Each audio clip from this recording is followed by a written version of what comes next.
In a small mountain town, surrounded by snowy peaks, a group of friends planned a weekend getaway to get away from their busy lives. The group, led by 18-year-old Malik Johnson, chose a cabin in the middle of nowhere near a frozen lake as their destination. Malik was a charismatic teen with a knack for telling stories, and his father, Alex Johnson, was the respected sheriff of Clearwater County. They spent the first evening laughing and roasting marshmallows around a fire pit.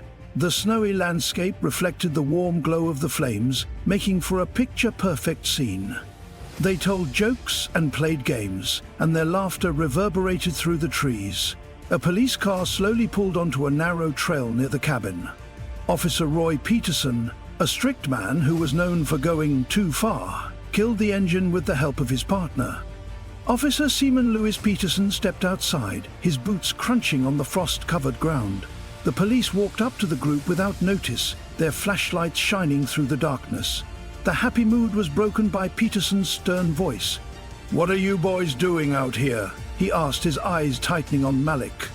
Malik and his friends were startled by the sudden entrance and struggled to explain what they were doing on their camping trip. Peterson, unimpressed, indicated for them to step away from the fire. "We need to check for contraband," he announced.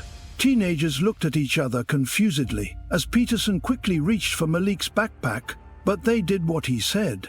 As Peterson looked through Malik's things, he suddenly pulled out a small plastic bag containing, it looked like pills. Malik dropped his jaw and said, "That's not mine." He kept his voice calm, even though he was being accused. Peterson's grin was cold and well thought out. He was sure it wasn't him, said Bottomley. His partner, Louis, shifted uncomfortably, but said nothing. The other boys began to speak up, but Peterson cut them off quietly. He barked, "Unless you all want to spend the night in a holding cell." Peterson's face softened into a twisted grin. "I'll make you a deal," he said, turning his attention back to Malik. "You like dares? Here's one for you walk barefoot across that frozen lake." He gestured toward the glassy expanse shimmering under the moonlight. Malik froze.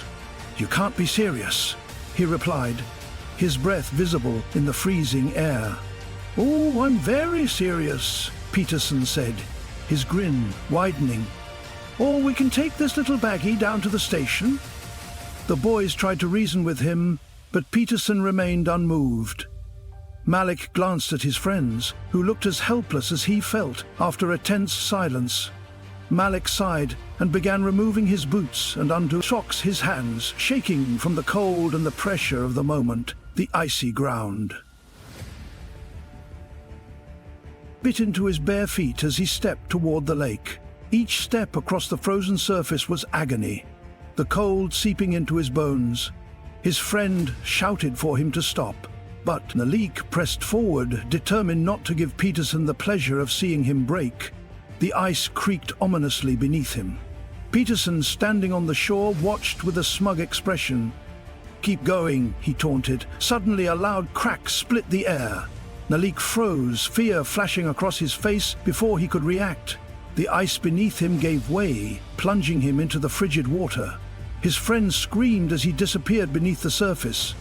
Louis rushed forward, his face pale with fear.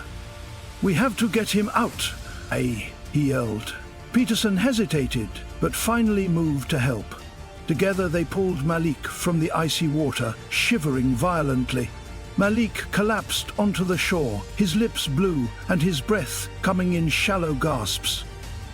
His friends surrounded him, wrapping him in their coats. Peterson, unfazed, giggled. "Darkly, huh? Darkly? Yeah, well, didn't you learn a lesson? Huh?" The officers left shortly after their patrol car, disappearing into the darkness. The boys carried Malik back to the cabin, their concern for his worsening condition growing with each step. After bundling him in blankets and preparing him with food and water, the officers left shortly afterwards, and lighting the fireplace, they decided to take him home. When they arrived at the Johnson household, Sheriff Alex Johnson opened the door. His face darkened as he saw his son pale and trembling. supported by his friends. Alex quickly ushered them inside, his tone sharp and protective. What happened? Malik recounted the night's events, his words halting and interrupted by his chattering teeth. As Alex listened, his expression changed from disbelief to fury. By the time Malik finished, Alex was gripping the edge of the table, his knuckles white. "Stay here," Alex said, his voice low and cold. "This isn't over." The air in the Johnson home was heavy with tension as Sheriff Alex Johnson slipped on his coat and grabbed his badge. His face was a storm of controlled anger, the fury in his eyes betraying the calm demeanor he usually kept. Malik, bundled in blankets on the couch, watched his father leave with a mixture of relief and where his friends stayed close by, their earlier camaraderie replaced by an unspoken vow of solidarity. The drive to the station was short, but for Alex, it felt like an eternity. Memories of the community he had sworn to protect flashed through his mind. Faces of people who trusted him to uphold justice, to make Clearwater County a place where everyone felt safe, regardless of who they were, and now that trust had been tarnished by the very officers under his command. When Alex entered the station, the night shift staff froze his presence, carried an authority that silenced the usual banter, and took reaction exactly to his words. When he spoke to anyone in charge of things, the power of his voice was enough to make and chatter. He strode straight to the duty desk, where Peterson and Lewis sat, their faces lit by the glow of their computer screens. Peterson looked up, his casual smile faltering when he met Alex's piercing gaze. "Peterson, Lewis, my office now," Alex commanded, his voice like a crack of thunder. The officers exchanged nervous glances. Before standing, Peterson attempted to maintain his usual bravado, but Lewis looked visibly uneasy. They followed Alex down the hallway to his office, their footsteps echoing ominously in the quiet station. Once inside, Alex closed the door with deliberate force. He turned to face the two officers, his eyes locking onto Peterson. "Explain to me," Alex began, his voice low and measured, "why my son came home soaking wet, freezing cold, and telling me a story about being forced onto a frozen lake by an officer under my command." Peterson smirked returned. "Though it was weaker this time, Sheriff. It was just a little fun, nothing serious. The kid needed to be taught a lesson about respect." Alex's jaw tightened, his fists clenching at his sides. "Taught a lesson by planting evidence and endangering his life. Is that what you call honoring the law?" Lewis shifted uncomfortably. "Sheriff!" "I quiet," Alex snapped, silencing Lewis. He took a step closer to Peterson, his towering figure throwing a shadow over the officer. "Let me make this clear. I have zero tolerance for abuse of power, and what you did tonight wasn't just unethical, it was criminal." Peterson's confidence crumbled. "Look, Sheriff, you'll get your chance to speak to Internal Affairs," Alex interrupted. He picked up the phone on his desk and made a call within minutes.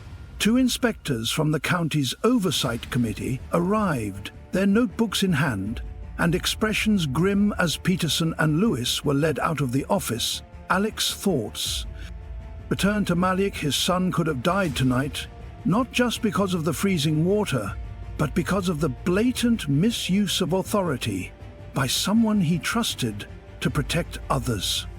The betrayal cut deep, but Alex knew he couldn't let his feelings cloud his judgment. Justice wasn't about revenge, it was about responsibility. The following morning, Alex held a press meeting. The town square was filled with reporters and community members, their faces a mix of curiosity and worry. Alex stood at the podium, his expression solemn but resolute. "Last night, my son and his friends were subjected to a gross abuse of power by two officers of this department," he began. The crowd murmured in shock. "This behavior is unacceptable, and I want to assure the people of Clearwater County that swift action is being taken. Officer Roy Peterson and Officer Simon Lewis have been placed on administrative leave pending a full investigation. He paused, his gaze sweeping over the crowd. No one, regardless of their position or power, is above the law. This department is committed to serving and protecting every member of our community with fairness and integrity. The press conference ended with a standing ovation from the community. Alex returned home that evening, exhausted but motivated. Malik, now recovering with the help of his friends, looked up as his father entered. "Thanks, Dad," Malik said softly, his voice hurrah but sincere. Alex placed a hand on his son's shoulder, his face softening. "I'll always fight for what's right, Malik, and I'll always fight for you."